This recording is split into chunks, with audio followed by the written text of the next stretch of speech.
अस्सलाम वालेकुम नाज़रीन राजधानी टाइम प्रोग्राम से गॾु मां आहियां गौर गांगरो।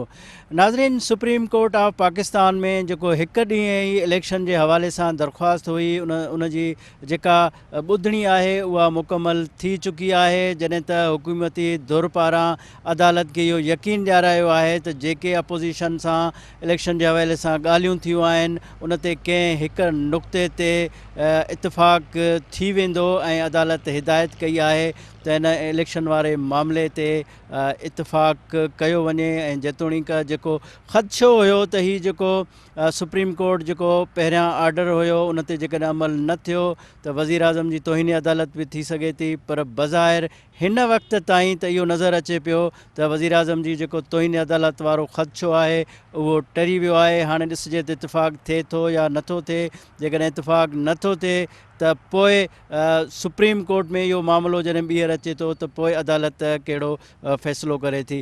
जॾहिं त नाज़रीन ॿियो मामिलो आहे पार्लियामेंट जी बालादस्ती जे हवाले सां, जेको पार्लियामेंट जे फ्लोर ते आवाज़ उथियो आहे त जेका कानून साज़ी अदालती सुधारनि जे हवाले सां ऐवान कई हुई उन ते सुप्रीम कोर्ट स्टे आर्डर ॾिनो ऐं स्टे आर्डर ख़तमु करण जे हवाले सां हुकूमत दरख़्वास्त कई, उहा सुप्रीम कोर्ट दरख़्वास्त पिणु रद्द कई आहे। जॾहिं त स्पीकर कमेटी जोड़ी आहे त जेको रिकॉर्ड तलब कयो वियो आहे कानून साज़ी जे हवाले सां सुप्रीम कोर्ट जे इन हवाले सां कमेटी इन मामले खे ॾिसंदी। नाज़रीन, इहे मिड़ई मामला आहिनि। अॼु असां पार्लियामेंटेरियन सां गुफ़्तगू कंदासूं त इन्हनि इशूज़ मुतलिक़ पार्लियामेंट जा मेंबर छा था चवनि, अचो त साणनि ॻाल्हायूं। कौमी असम्बली अपनी आइनी मुद्दत पूरी करे, वरना किसी असम्बली को आइनी मुद्दत पूरी करने नहीं दी जाएगी और ये बड़ी गलत रवायत पड़ेगी।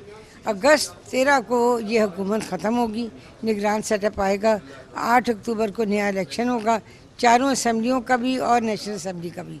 पाकिस्तान के माशी हालात ना तो इस चीज़ को गवारा कर सकते हैं कि एक पंजाब असम्बली का इलेक्शन हो, फिर KPK का हो, फिर बाकी 2 सूबाई असम्बलियों के हो, फिर नेशनल असम्बली का हो। तो ये तमाम इलेक्शन एक दिन हो, ये पाकिस्तान की बेहतरी है। और मुज़ाकरात जो हैं वो PTI को कामयाबी की तरफ लेके जाने चाहिए। जिस तरह के PDM की जमातें बैठी हैं, लेकिन वही अपने राग पे हैं 14 मई को इलेक्शन कराएं।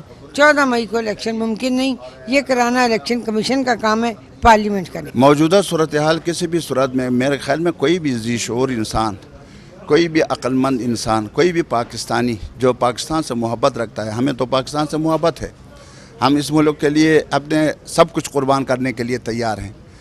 मैं कहता हूं कि इस मुल्क के लिए ज़हर कातिल है।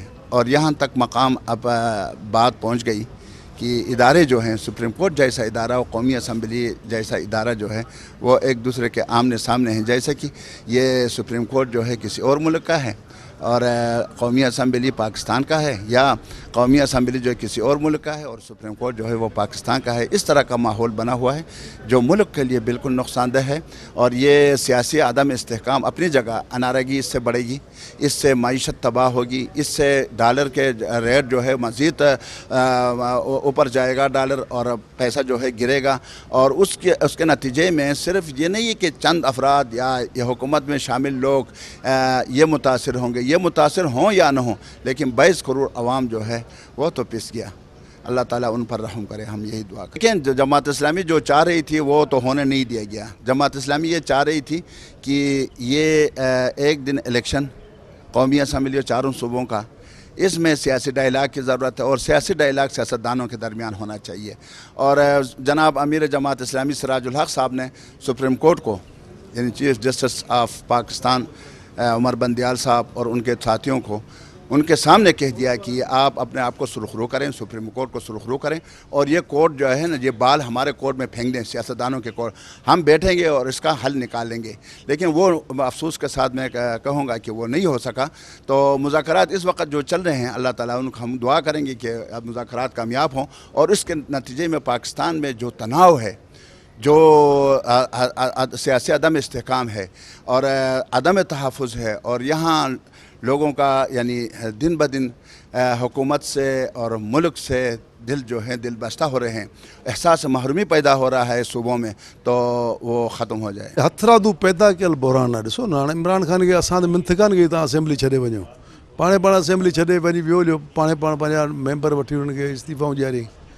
हाँ जज हरूभरू जी साइड खणे वेठा आहिनि त भई इलेक्शन करायो 14 तारीख़ ताईं 14 तारीख़ ते कीअं इलेक्शन थींदी मुल्क बहरान जो शिकार है इकोनॉमिकल हालात तमामु ख़राब आहिनि मुल्क में हालत तमामु तंग लगी पई है इन बहरान में 14-15 तारीख मई में पूरे पंजाब इतना बड़ा सूबा वहाँ कैसे इलेक्शन होगी अकल के थोड़ा अकल करना चाहिए ना बाकी जो है ये हथरादू कयल सॼो ड्रामो है इहो इलेक्शन जेकी आहे थियणी हुई ॾिसो न अॻे ॿ हुकूमतुनि 2 वज़ीर आज़म असांजा बदिली थिया यूसुफ रज़ा जिलानी वियो उन खां पोइ वरी ॿियो वज़ीर आज़म असांजो नवाज़ शरीफ़ साहिबु वियो उहो विया न उन खां पोइ ॿिया वज़ीर आज़म आया पर उहो मुआद जेको आहे असेंबली जो टाइम आहे मुद्दो उहो पूरो थियो हिननि खे बि लिहाज़ आहे पंहिंजो वेट कनि पोइ जे अगरि हिनखे माण्हू इक़्तिदार ॾियनि था त वरी अची इहे वेन अची इहे जेके विहारिया ख़ान साहिब हिते इहे जेके जोकर हुआ हिन जा जेके इहे वरी अचनि हिते सियासी बहरान त आहे सियासी बि आहे माहौल ॾाढो ख़राबु लॻो पियो आहे ख़राबु लॻो पिया जेके कोर्ट सगोरियूं पंहिंजो स्टांस वरितो वेठियूं आहिनि असां पार्लियामेंट वारा पंहिंजो वरितो वेठा आहियूं ऐं अहिड़ी तरह सां जहिड़ी तरह सां कोर्टनि जो बिहेवियर आहे उहो लॻे थो त तव्हां ॾिसो हर कोर्ट जो पंहिंजो बिहेवियर अॼु इस्लामाबाद कोर्ट चयो आहे त बाबा तूं पाण अचु तुंहिंजी ग़ैर मौजूदगी में असां तोखे बेल नथा ॾियूं जॾहिं हाई कोर्ट लाहौर जेको आहे उहो त चए थी बाबा तूं अचे न अचे असां ज़मान पार कजी तोखे बेल था ॾेई वञूं सो हीउ हिकिड़ो वॾो तज़ाद आहे ॿिन्ही टिनी कोर्ट्स जे विच में सुप्रीम कोर्ट जेको लॉ असां बनायो आहे अमेंडमेंट कई आहे उन में को एॾो वॾो त आहे कुझु कोन असांजो सुओ मोटो जेको आहे उहो सिर्फ़ु तुंहिंजो सिंगल हैंडेडली अकेले सिरे जो फ़ैसिलो न हूंदो उन में टे सीनियर मोस्ट जजिस वेंदा उन खां पोइ थींदो हाणे इन में कहिड़ी ॻाल्हि आहे पहिरियों दफ़ो आहे जो अञा कानून ठहियो कोन्हे अमल में आयो कोन्हे ऐं उनखे रोकियो वियो आहे सो हीअ हिकिड़ी दहशतगर्दी आहे कोर्ट जी पार्लियामेंट सां बि दहशतगर्दी आहे आवाम सां बि आहे मां सम्झां थो त हिन तरह सां अटकाव ऐं तनाव वधंदो ऐं इन वधाइण जी सूरत में ख़बर न आहे केरु खटंदो बहरहाल जेसिताईं पार्लियामेंट जो तालुक़ु आहे त पार्लियामेंट गवर्नमेंट सां बीठी आहे असांजो प्राइम मिनिस्टर आहे असांजी पंहिंजी पीपल्स पार्टी आहे असां सभई जेके बि आहियूं पंहिंजे हिकिड़ी मुतफ़िक़ा बीठा आहियूं ऐं उन खां पोइ हटण लाइ तयारु न आहियूं ॻाल्हियूं हुननि जो ॾिसो हुननि जो छा हे चवे थो त इलेक्शन्स करायो पोइ मञा या न मञा मुंहिंजी मर्ज़ी आहे जेकॾहिं रिज़ल्ट मुंहिंजी मर्ज़ी जो ईंदो त मां भॼींदुमि न त असेंबली वरी टोड़ींदुसि ॻाल्हि इहा आहे त जेकॾहिं चवे थो त बाजवा हुनखे आंदो हुयो ऐं बाजवा ई हुनखे कढियो आहे त पोइ गिला शिकवा कहिड़ी आहे जंहिं आंदो हुयो उन ई कढियो आहे हुनखे उहो इलीगली आयो हुयो ऐं लॉफुली वियो आहे ॾिसो पार्लियामेंट में जेको नंबर गेम हूंदी आहे नंबर में हुनजा नंबर घटि थिया उहो हलियो वियो हाणे उन ते इहा ज़िद करणु त सिर्फ़ु मुंहिंजे करे ई पाकिस्तान हलंदो ऐं पाकिस्तान मुंहिंजे करे ई क़ाइमु आहे इहा हिकिड़ी वॾी भुल आहे ग़लतफ़हमी आहे उहो न सियासतदान आहे न असां हुनखे सियासतदान मञूं था पिया उहो हथ टोके हिकिड़ो माण्हू आंदो हुयो मूंखे ख़बर न आहे छो किन माण्हू किन धुरियुनि आंदो ऐं उन तरह सां जेको पाकिस्तान जो नुक़सानु थियो आहे तव्हां ॾिसो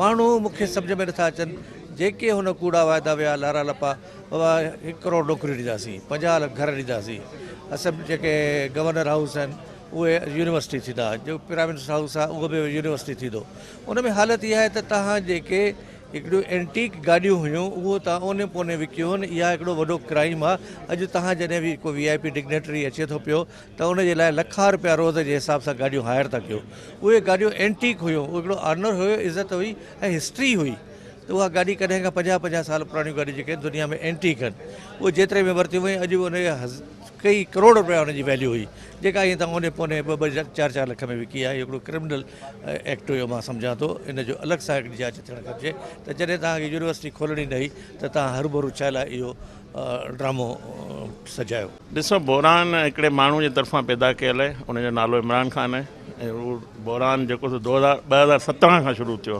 जॾहिं नवाज़ शरीफ़ साहिबु वज़ीर आज़म हो 2017 में उनखे कढियो वियो तॾहिं पाकिस्तान ॾिसो अॼु जो पाकिस्तान ॾिसो सो हिन बहरान में हुकूमत में 4 साल पौणा 4 साल रहियो तॾहिं बि हुन कोशिशि कई मुल्क बहरान में अपोज़िशन में आहे त बहरान जे वर चढ़ियल आहे पोइ हिन मुल्क खे बहरान मां हीअ जेकी हुकूमत आहे या जेकी मुस्लिम लीग नून या जेकी सीनियर क़यादत आहे उहा ई कढंदी इमरान ख़ान खां हीअ बहरान हल न थींदो असां ई हल कंदासीं असांजी लीडरशिप हल कंदी ऐं बाक़ी जेको टकराव इदारनि में ॾिसो पहिरीं हिकिड़ो इदारो गेट 4 गेट नंबर 4 तव्हां बि ॿुधो हूंदो उतां मुदाख़लत थींदी हुई पर उन मुदाख़लत उन प्रोजेक्ट जे करे हीउ मुल्क अॼु सफ़र करे रहियो आहे पोइ उन्हनि पाण रियलाइज़ कयो एस्टेब्लिशमेंट ऐं उन खुली अची जेकी नई क़यादत उन इज़हार कयो त असांखां ग़लतियूं थियूं हाणे असां हिन मामलनि में न पवंदासीं हिकिड़ो ॿियो इदारो आहे पासे में असांजो पाड़ेसिरी आहे उहो गेट बि इनशाला बंदि थी वेंदो, उहा सहूलियतकारी बि इमरान ख़ान खे बंदि। जॾहिं सियासतदान वेहंदा आहिनि उन्हनि में ॻाल्हियुनि में ज़रूरु को न को हल निकिरंदो। हिकिड़ो हल त निकिरी आयो त हिकिड़े ॾींहुं ते इलेक्शन थिए, साफ़ शफ़ाफ़, ऐं 4 सूबनि में ऐं वफ़ाक़ में गॾियल इलेक्शन थिए। त हिकिड़े ॾींहुं ते इतफ़ाक़ थियो त अॻियां बि इतफ़ाक़ थींदो। अगरि न थींदा त इलेक्शन त वक़्त ते थियणी आहे। पार्लियामेंट सुप्रीम आहे, पार्लियामेंट जो कमु पंहिंजो कानून साज़ी आहे करणु, उहो पंहिंजो कंदी रहंदी ऐं हर को इदारो पंहिंजे आइन में रही, डोमेन में रही कमु करे त उहो बहितर रहंदो, मुल्क लाइ बि अवाम लाइ। मां सम्झां थो सियासी बहरान को बि कोन्हे। तव्हां ॾिसो पिया असेंबली ठीकु कमु करे पई, मिनिस्टर पंहिंजे ऑफिसिस में वञनि था, कमकार कनि था। बाक़ी इहो जेको आहे, जेको तव्हां चओ था ॻाल्हियूं हलनि थियूं, त सियासत आहे, सियासत में उहे दरवाज़ा खुलियल हूंदा आहिनि, ॻाल्हियूं हलंदियूं रहंदियूं। बाक़ी जेसिताईं बहरान जी ॻाल्हि आहे त मां सम्झां थो उहो कंहिं बि क़िस्म जो कोन्हे। इहो त हाणे स्पीकर डिसाइड कंदो त उहो रिकॉर्ड ॾिए थो या नथो ॾिए। पर कल्ह जेके स्पीचिस थियूं त उन में मेंबरनि जी राय इहा हुई त रिकॉर्ड न ॾिनो हुई, छाकाणि त पहिरियां PSC बि रिकॉर्ड घुरियो हुयो, जेका पब्लिक अकाउंट्स कमेटी आहे, त उनखे बि रिकॉर्ड कोन ॾिनो वियो हुयो। त उनजे करे बाक़ी डिसाइड स्पीकर कंदो। 14 मई ते जेकॾहिं इलेक्शन थिए हा, तव्हां हिते न बीठा हुजो अॼु तव्हां हल्कनि में ई हुजो हा। त मां सम्झां थो 14 मई जी कहाणी कोन्हे, इहा अक्टूबर जी कहाणी आहे। जीअं असेंबली पंहिंजो मुदो पूरो कंदी, उनखां पोइ इलेक्शन थींदी। ॻाल्हियुनि जे करे बि इहो ई गत आहे न, ॻाल्हियूं बि इन ते ई थींदियूं न भाई। असेंबली त पंहिंजो मुदो पूरो कंदी जॾहिं असेंबली मुदो पूरो कंदी, उनखां पोइ जेको आहे अक्टूबर में थिए या नवंबर में थिए या सेप्टेम्बर में थिए, इन ते वेही ॻाल्हियूं थियनि थियूं पियूं। पोइ ते ॾिसूं सेप्टेम्बर, अक्टूबर, नवंबर कंहिं में बि। जमहूरी मुल्क में जमहूरियत में इस तरह होना चाहिए नहीं जिस तरह से हो रहा है कि इदारे जो हैं वो आपस में आप देखें कि बिल्कुल फ्रंट फुट पे आके सारा चीज़ें हो रही हैं। लेकिन इस सारी चीज़ में जो सबसे अफसोसनाक बात है बैसियत पार्लियामेंटेरियन और बैसियत पाकिस्तानी, कि पार्लियामान की जो साख को नुकसान पहुंच रहा है, क्योंकि आप इसको मदर ऑफ ऑल इंस्टीट्यूशन कहते हैं, तो उसी की रिट को चैलेंज किया जा रहा है। और ये सूरत हाल जो है ये मज़ीद मेरा तो ये ख़्याल है कि सबको जिस तरह मुज़ाकरात चल भी रहे हैं तो थोड़ी लचक दिखाएं और मुल्क का सोचें, अवाम का सोचें। और ये चीज़ें अच्छी नहीं हैं, ये मुल्क के लिए अच्छी नहीं, ये किसी जमात के लिए भी अच्छी नहीं है। देखें जी, मैं फिर वही कहूँगी कि पार्लियामान की रिट को चैलेंज नहीं करना चाहिए। बिल्कुल इसी तरह जब सुप्रीम कोर्ट में फ़ैसले होते हैं तो उनको भी सब लोग मानते हैं। जब सुप्रीम कोर्ट की अंदरूनी कार्रवाइयों में मुदाखलत नहीं की जाती तो सुप्रीम कोर्ट का भी कोई काम नहीं है कि वो पार्लियामान की अंदरूनी कार्रवाइयों में मुदाखलत करे। दूसरी चीज़ ये है कि सुप्रीम कोर्ट को एक हैसियत हासिल है आइन का एक उसकी तशरीह करने की, लेकिन सुप्रीम कोर्ट को आइन को रीराइट करने का हक़ हासिल नहीं है। तो सुप्रीम कोर्ट और सबसे अहम बात ये कि सुप्रीम कोर्ट के पास ये इख्तियार नहीं है, जहाँ तक मेरे इल्म के मुताबिक, कि जो मेरा नाक़िस इल्म है उसके मुताबिक सुप्रीम कोर्ट को ये इख्तियार नहीं है कि वो इलेक्शन की डेट्स दें और वो बाकायदा पूरा एक स्केड्यूल जारी करें, जो कि इलेक्शन कमीशन का काम है। सुप्रीम कोर्ट वो काम कर रहा है जो उसके दायरे इख्तियार में नहीं है। सियासी बहरान मैं नहीं कहूँगी, क्योंकि इत्तेहादी तमाम सियासी जमातें जो है वो एक साथ हैं। एक सियासी जमात है PTI जो के साथ बैठने को तैयार नहीं थी, उसको भी पीपल्स पार्टी ने जो है वो एक रास्ता दिया कि आप आएँ और आके बैठे बात करें, ये जमहूरी रास्ता है। और पीपल्स पार्टी ने हमेशा किरदार अदा किया है जमहूरी अक़दार को पूरा करने के लिए। पहले 2013 में भी जब PTI धरने की सियासत कर रही थी, 13-14 में, तब भी पीपल्स पार्टी ने कहा था आप धरना ना करें, पार्लियामेंट में आएँ। आज भी हमने उन्हें कहा कि जी आप बैठें, मिलकर बात करें। कहीं पर हुकूमती इत्तेहादी कहीं पर नहीं मानते थे, उनको कायल किया। तो मैं समझती हूँ कि मज़ाकरात जो है वो हमेशा अच्छे होते हैं और जमहूरियत के लिए फ़ायदेमंद होते हैं। कोई टकराव नहीं, मेरा ख़्याल है कि वक्त के साथ साथ चीज़ें जो है वो बेहतर होती जाएंगी और बेहतर हो भी रही हैं, चीज़ों में बेहतरी आ रही है। हमें एक दूसरे के एहतराम के साथ, एक दूसरे के मैंडेट को रिस्पेक्ट करते हुए म्यूचुअली आगे बढ़ना है, क्योंकि ये पाकिस्तान की बात है।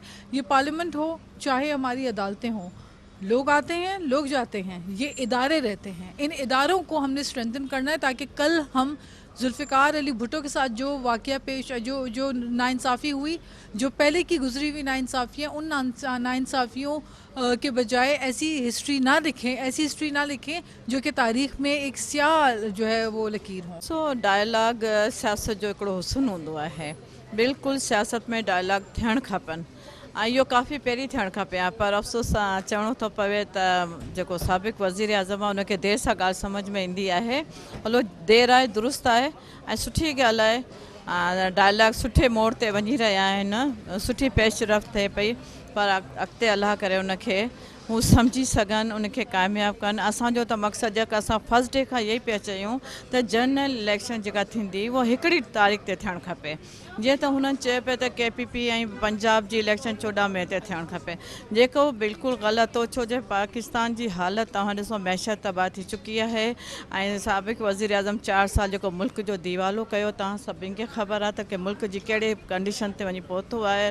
असां वटि पैसो कोन्हे जो असां अलॻि अलॻि सूबे जी इलेक्शन करायूं, त लिहाज़ा इहो फ़ैसिलो सुठो थियो की मुतफ़िक़ थिया आहिनि त हिकिड़े ॾींहुं इलेक्शन थियणु खपे ऐं इदारनि खे पंहिंजे हद में रही कमु करणु खपे। इदारनि जो असां एतिराम कयूं था। पार्लियामेंट सुप्रीम आहे, पार्लियामेंट आइनी इदारो आहे ऐं लेजिस्लेटर यानी कि असीं मेंबर आहियूं ऐं उहे मुंतख़ब नुमाइंदा के असेंबली में अचनि था, कानून साज़ी कनि था, त लिहाज़ा तमामु इदारनि खे पंहिंजे हद में रही कमु करणु खपे ऐं इन सां इदारा मज़बूत थींदा। मां एतिरो ज़रूरु इहो चवंदसि ऐं अलाह करे जेको PTI खे जेका ॻाल्हि देरि सां सम्झ में आई आहे, अॻिते हली बि उन ॻाल्हि खे मुतफ़िक़ थियनि। बस जी अब देखें, बातचीत चल रही है, कोई ना कोई रिज़ल्ट निकलेगा इंशाल्लाह। सियासी लोग हैं, सियासी लोग कोई ना कोई रिज़ल्ट तो निकालेंगे, तो मुझे उम्मीद है कि चीज़ें सही हो जाएंगी। नहीं, मुज़ाकरात तो मेरा ख्याल अब वो जो भी डिसीजन उन्होंने लिया है तो अब वो कोर्ट्स में चला जाएगा, कोर्ट कोई ना कोई डिसीजन ले लेंगे। सीधा सीधा रास्ता आइन में दिया हुआ है ना, 90 दिन इलेक्शन, तो हमेशा जिस वक्त आप बीच का रास्ता ढूंढेंगे तो फिर ऐसे ही होगा।